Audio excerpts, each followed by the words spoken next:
The Russian Bogyman by Agnes Repplier. The devastating war in Europe has robbed the United States of one familiar figure, of one cherished illusion. In the stage setting of the nations, we have long expected Russia to play the villain's role. We have depended on her for dark deeds. We have owed to her our finest thrills of virtuous indignation.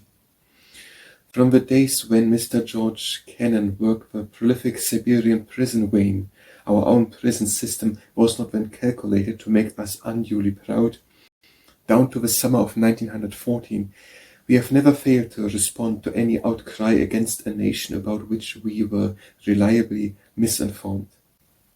It was quite the fashion, when I was young, for some thousands or perhaps some millions of modest American citizens to sign a protest to the Tsar whenever we disapproved of the imperial policy.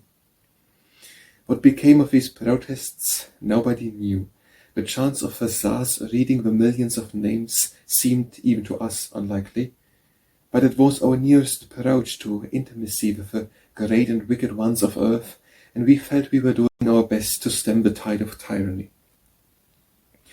A great deal of this popular sentiment came to us from England, where hostility to Russia was bred of national fear. A great deal of it was fostered by Jewish immigrants in the United States. But the dislike of democracy for autocracy was responsible for our most cherished illusions. Some got with severance rules. A well-told story like Mr. Kipling's The Man Who Was seemed to us an indictment of a nation.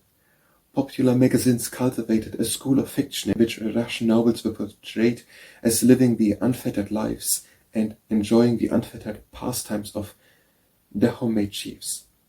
Popular melodrama showed us the heads of the Russian police department devoting themselves unreservedly to the persecution of innocent maidenhood. The only good Russian ever presented to us was the nihilist, someone who, like Mademoiselle X, spent her time in pursuit of a nameless official and shot him for a nameless crime. Even our admiration for Count Tolstoy was founded on his revolt from the established order of things in his own country.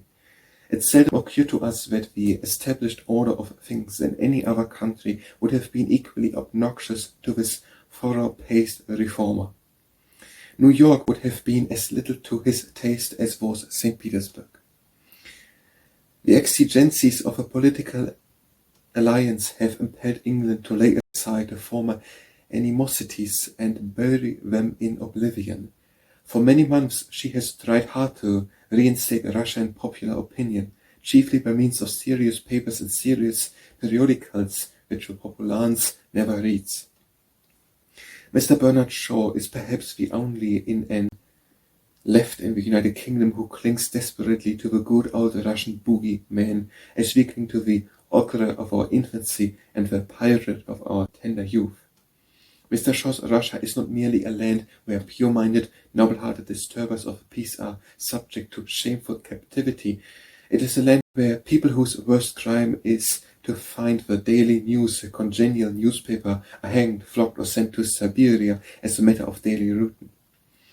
This is worse than Dahomey, where the perils of the press are happily unknown. Most of us would change our morning paper rather than be hanged. Few of us would find any journal congenial which paved the long way to Russia. England sympathized with Japan in the Japanese-Russian war from interested motives. We did the same out of pure, unadulterated sentiment. Japan was an unfriendly power given to hostile mutterings. Russia was a friendly power which had done us more than any good turn. But Japan was little and Russia was big. How, asks the experienced Mr. Vincent Kramis, are you to get up the sympathies of an audience in a legitimate manner if there isn't a little man contending against the big one? Japan, moreover, was the innocent land of cherry blossoms, and Russia was the land of notes and spies and Cossacks. Russia worshipped God with rites and ceremonies displeasing to pious Americans. Japan belonged to heathendom and merited enlightened tolerance. A fresh deal in international policy may at any time sever and reunite the troubled powers of Europe. Their boundary lines are hostages to fortune, but we, with two oceans sweeping our shores, have lost our Bogyman beyond all hope of recovery. It is not with us a question of altered interests, but of altered values. Germany's campaign in Belgium has changed forever our standards of perfidy and of frightfulness. We can never go back to the old ones. Once we spoke of Russia as a nation which to the good old maxim clings that treatises are the paws of kings. Now we know that Germany outstrips her far in faithlessness. Once we called Russia oppressive, cruel, unjust. Now the devastating homes of Flanders teach us the meaning of those words. Once we reproach Russia for being the least civilized of Christian nations. Now we have sent a potent civilization crash down into a pure savagery, its flimsy restraints of no avail before the loosened passions of men.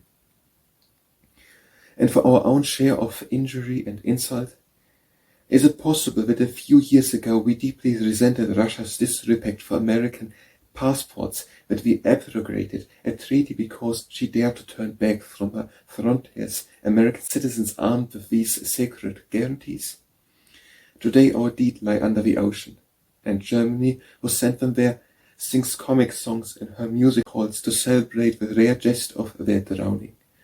Our sensitive pride, which could brook now slide from the friendly hand of Russia, is now humbled to the dust by Germany's mailed fist. She has spared us, now hurt, and she has spared us, now cheap. Bleeding and bewildered, we have come to a realization of things as they are. We have seen the naked truth, and we can never go back to our illusions. We enjoyed our old Bogyman, our shivers of horror, our excited sentiments, our comfortable conviction of superiority. Now nothing is left but sorrow for our dead, and shame for the wrongs which have been done to us. As long as history is taught, the tale of this terrible year will silence all other tales of horror. Not for us only, but for the listening world, the standard of uttermost evil has been forever changed.